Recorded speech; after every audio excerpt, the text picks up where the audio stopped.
আসসালাম ইয়া রাহমাতুল্লাহি ওয়া বারাকাতুহু। চাচা কেমন আছেন? আলহামদুলিল্লাহ। আমাদের চাচা মোহাম্মদ মিজা খান, উনি আসছে জলঢাকা থেকে। চাচার সমস্যা নিয়ে আসছিল কোমরের ব্যথা এবং হাঁটু ব্যথা। এখন আমাদের চাচা আসছিল গত ডিসেম্বরের 27 তারিখে।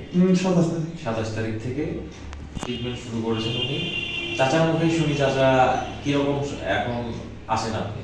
এখন আল্লাহর রহমতে কমরের ব্যথাও সুস্থ, হাঁটুর ব্যথাও সুস্থ। আলহামদুলিল্লাহ।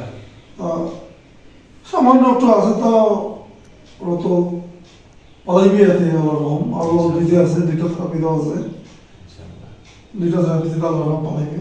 ইনশাআল্লাহ। তো আমাদেরকে এই থেরাপিতে আসে আমার খুব ভালো লাগছে, আলহামদুলিল্লাহ বুঝছেন? আমরা খুব ভালো সেবা পাচ্ছি। আলহামদুলিল্লাহ। আচ্ছা, হাঁটুটা এখন কতটুকু ভাঁজ হয়? আগে কতটুকু ভাঁজ হইতো? আগে তো এইদিকে ভাঁজ ছিল বেশি, এখন তো সোজা হয়েছে।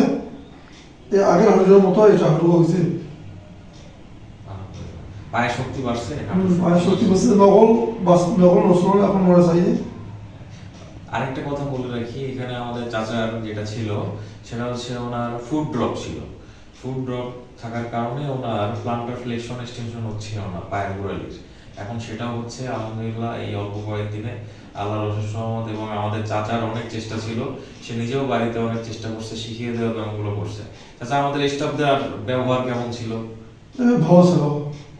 সবাই, আমাদের এখানে কিন্তু মেশিন কম ব্যবহার করা হয়, ব্যায়ামগুলো অনেক বেশি করা হয়। খুব মনে হয় কম মেশিন ব্যবহার করা হয়, তাই না? ঠিক আছে। তো চাচা, আমাদের জন্য দোয়া করবেন। ঠিক আছে। আপনি যাচ্ছেন, আপনার মতো আরো অনেকেই আসবে, বা আপনাদের এলাকায় যারা আছে তাদেরকে জানাবেন আমাদের কথা। হ্যাঁ, তারাও যেন আপনার মতো এরকম সুস্থ হয়ে যেতে পারে এবং শিখাই দেওয়া ব্যায়ামগুলো নিয়মিত বাড়িতে করবেন ইনশাআল্লাহ। আচ্ছা, ঠিক আছে। আপনার জন্য আমি দোয়া করবো। জি, অবশ্যই। তো আপনারা আমার জন্য দোয়া করবেন। ইনশাআল্লাহ। ঠিক আছে। আসসালামু আলাইকুম। ওয়ালাইকুম আসসালাম। আসসালামু আলাইকুম।